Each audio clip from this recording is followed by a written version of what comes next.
Landau theory of ferroelectric phase transition. The theoretical physicist Landau formulated a general theory to explain the continuous phase transition in materials. The same theory could also explain the discontinuous phase transitions or the first order phase transition in materials. Today, we are going to discuss the Landau theory on the basis of ferroelectric phase transition. To study the phase transition, we must understand what is a phase of matter. A phase of matter is defined as is a physically distinct, chemically homogeneous, and mechanically separable state. For example, we can consider water. Water have common states as ice and liquid water and the vapor. These three are different states of water in which both they are physically distinct and mechanically separable states, but they include water as an H2O molecule. So that they are chemically homogeneous. These are called different phases of water. Hence, the change of state of matter at a specific combination of temperature and pressure is called a phase transition. In our example, uh, whenever water changes from liquid water to a vapor, the states are changing. And this change of state at a specific combination of temperature at 100 degrees Celsius is called a phase transition. This is what I mean by phase transition. For our study, we are classified the phase transition as two categories: the first order phase transition and the second order phase transition. In first order phase transition, the common example of water is included in first order phase transition. The solid liquid gas transitions are examples for first order. And also the ferroelectric and paraelectric phase transitions are also examples for first order phase transition. And in this, we need an energy to for the change of state. For the energy is called latent heat. We know the liquid water can change to vapor by providing some additional energy. This energy is called latent heat. The latent heat is involved in the first order phase transition. Whereas in second order phase transition, it's an ideal case in which there is no need for an additional energy for this change of state or the phase transition, and they are second order phase transition. In the polarization is discontinuous in first order phase transition. We can move further on that. And hence the polarization is discontinuous in first order phase transition, and the first order phase transition is called discontinuous phase transition. Also in second order, the polarization varies continuously with respect to temperature. Hence, the second order phase transition is called a continuous phase transition. Some examples of second order phase transitions are normal and superconducting states transitions are second order. They are also ferromagnetic transitions. And the superfluid transitions are also example for second order phase transition. As I said, we are studying Landau theory on the basis of ferroelectric and paraelectric phase transition. Before that, we have to understand what is the difference between paraelectric and ferroelectric materials, in which the materials can be classified on the basis of their polarization in main three categories, in which first one is dielectric, and the second is paraelectric, and third one is ferroelectric. The dielectric material have the linear polarization. That is, as the graph indicate, whenever the external electric field increases, the polarization also linearly increases. Hence, they are called dielectric. When we reverse the direction of electric field, when the reverse direction of electric field, the polarization is also reversed, and they are also linear. At, at external electric field is zero. If the electric field is zero, then the polarization is also zero. That kind of material is called dielectric materials. In paraelectric materials, the variation in polarization is non-linear. As the graph indicates, whenever the electric field is increases, initially the polarization increases suddenly and then gradually increases. And they are exhibit a non-linear nature. Whenever we reverse the electric field, the polarization also reversed and they are also non-linear. And at external electric field is zero, the polarization is also zero. Such kind of material is called paraelectric material. In the case of ferroelectric materials, The polarization variation is also non-linear. The graph shows an hysteresis graph, and which they are non-linear property of polarization with respect to external electric field. We note that whenever the electric field increases, the polarization increases non-linearly, and when we reverse the electric field in opposite direction, the polarization also decreases. And at an electric field zero, there exists a polarization inbuilt. That is, they are spontaneously polarized. As an external electric field zero, there should exist a polarization in the material. And it is also when we are decreasing electric field in the opposite direction, so also the polarization get reversed.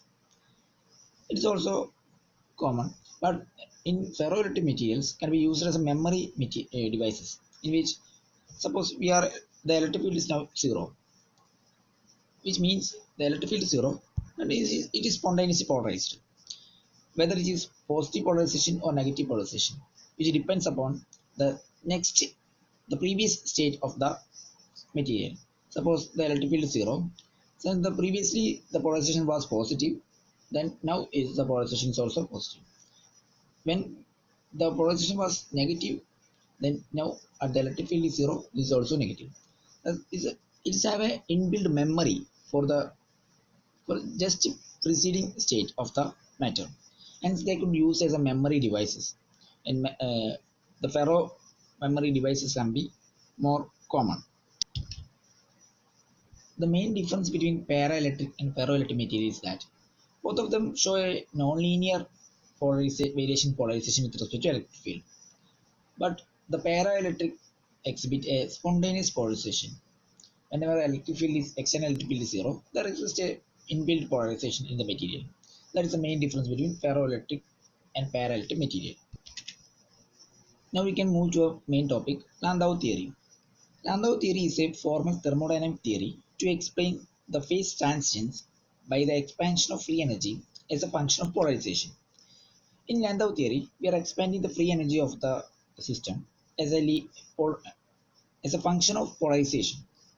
Here the Landau free energy density function F is equal to minus EP plus G0 plus half G2 P square plus 1 by 4 G4 P raised to 4 plus 1 by 6 G6 P raised to 6, etc. Here we are expanding the free energy function as a function of polarization. Here the coefficients Gn is a temperature dependent coefficients. By observing the series, we could understand that not included an odd powers of P, that the G0 is present here and the G1P is not present. Also the G3P cube is not present in the series. What is the reason for this? The series does not contain the odd powers of P, since the free energy is invariant under inversion. That is, the free energy of a system is the same for positive and negative polarization. Whenever P is changes to negative, the P is substituted as minus P, then the free energy should be same. Here in this equation, whenever we substitute in the P as a minus P, the function will not vary since they include a even powers of P. Also, F should be analytic function. The free energy function should be analytic. That's why we are not including the odd powers of P in the series expansion. To study our thermodynamic system, we should consider that at thermal equilibrium, the free energy function, the minimum of free energy function is called the Helmholtz free energy. For that, we are differentiating our free energy function with respect to polarization at thermal equilibrium. Its temperature remains kept constant. Then we're differentiating this equation with respect to P, we will obtain minus E here, and the coefficient, the constant will become 0, and this half G2 into 2P, where 2 cut and G2P will be remain, and we obtain this equation as like this, minus E plus G2P plus G4 PQ plus G6 P raised to 5. This is the minimum of whenever we equate this the minimum of free energy function, this should be equated to, the difference should be equal to 0. And equating this equal to 0, and we are taking electric field in opposite side, and we obtain the electric field is equal to G2P plus G4PQ plus G6P raised to 5. This means whenever an electric field is this amount, the free energy function is minimum and it's called Helmholtz free energy. What will happen when the external electric field is kept 0? This equation should be equal to 0. And when taking the polarization outside, and we get G2 plus G4P square plus G6P raised to 4 into P should be equal to 0. And the solution is, the first solution is P equal to 0, or the term in the bracket should be equal to 0. These are the condition for minimum free energy. The first condition, P equal to 0, does not correspond to spontaneous polarization.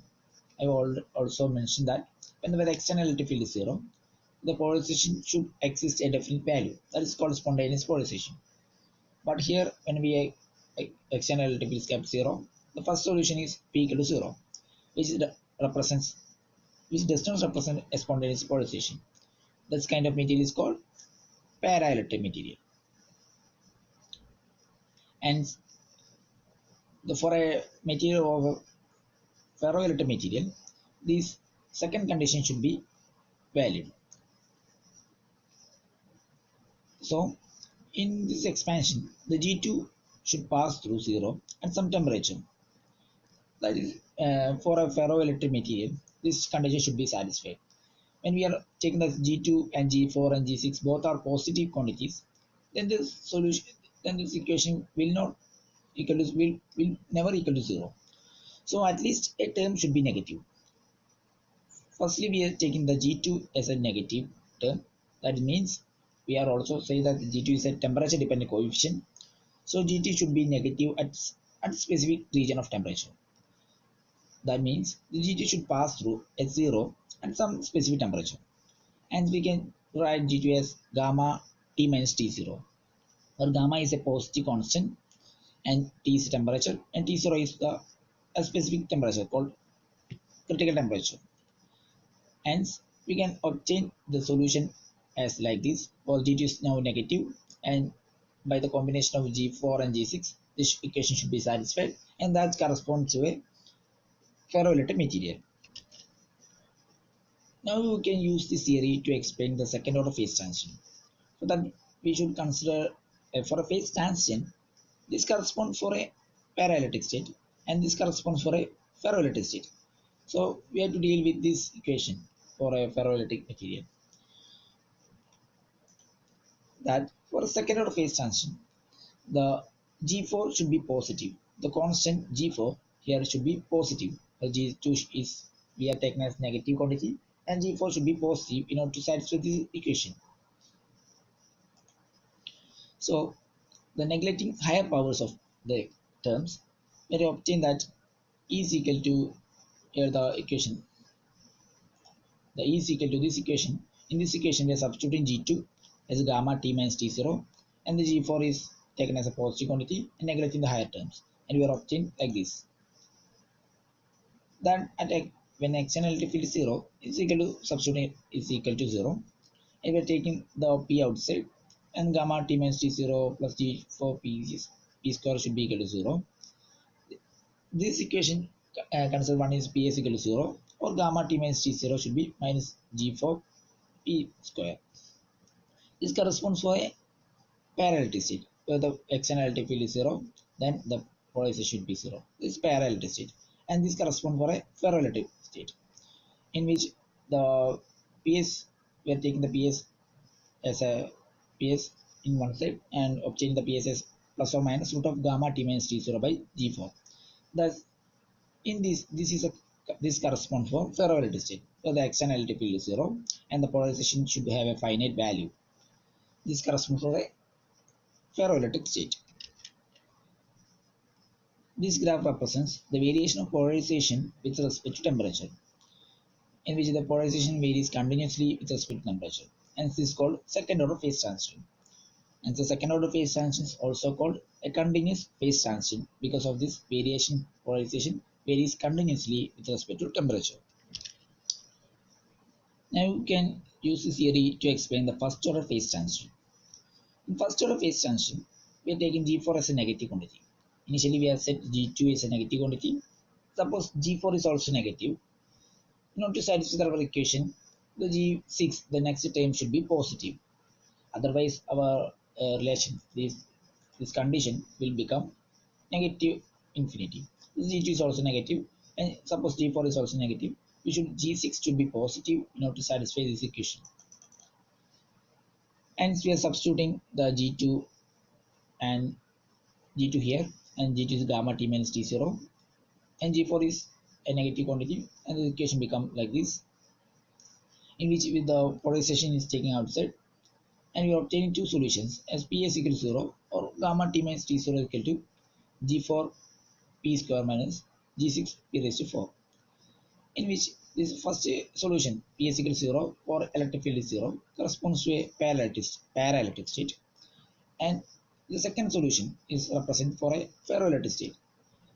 In this, we are substituting at t equal to 0, we are obtaining Ps equal to 0.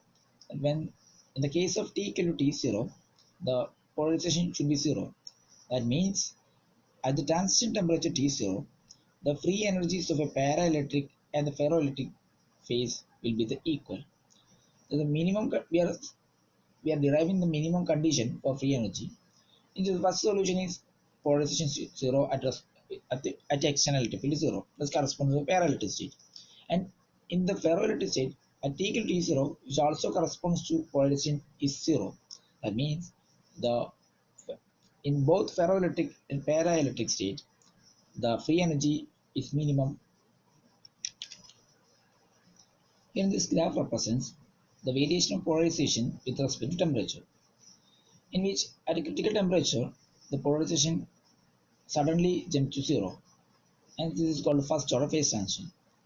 The phase transition is first order because polarization goes to 0 at the sharp transition temperature Tc. Hence, the first order phase transition is also called discontinuous phase transition. As a conclusion of our discussion, we can just look what is a continuous and discontinuous phase transition, in which the zeta represents the polarization, and the second graph corresponds for a variation of polarization with respect to temperature. It is a continuous variation of the polarization, and it's called continuous phase transition, or the second order phase transition. And this graph represents the y-axis represents the Landau free energy function, and the x-axis with respect to polarization. We are plotting this graph on the basis of this because the Landau free energy function is minimum. We are plotting the minimum of Landau free energy function with respect to temperature here. This is the first graph when T is very greater than Tc, when the T very greater than critical temperature, the Landau free energy is minimum at it polarization equal to 0. That's why at greater values of T, the polarization is 0. And at T equal to Tc, the free energy function is also minimum at T equal to 0. That means at T equal to Tc, the Landau free the polarization is also 0. And this graph where the small values of T, where the graph represent the minimum represent this point, that corresponds for a definite value of polarization. That is at minimum values of T, there is a definite value of polarization. When we decrease T furthermore, the graph will be extend like this, in this way. So the polarization will, the minimum polarization will extend towards right, or the higher values of polarization, and the polarization increases. As we decrease the temperature by step, the polarization also decreases by step. That's like a continuous variation of minimum point, minimum polarization with respect to temperature. That's a this represents the continuous variation. Here, this left side represents the negative polarization. We are also taking the positive side also. In the case of discontinuous phase transition or the first order phase transition, the variation of polarization is decreasing and is suddenly jump to 0. So we can explain this variation polarization with respect to temperature on the basis of minimum of Landau free energy with respect to temperature.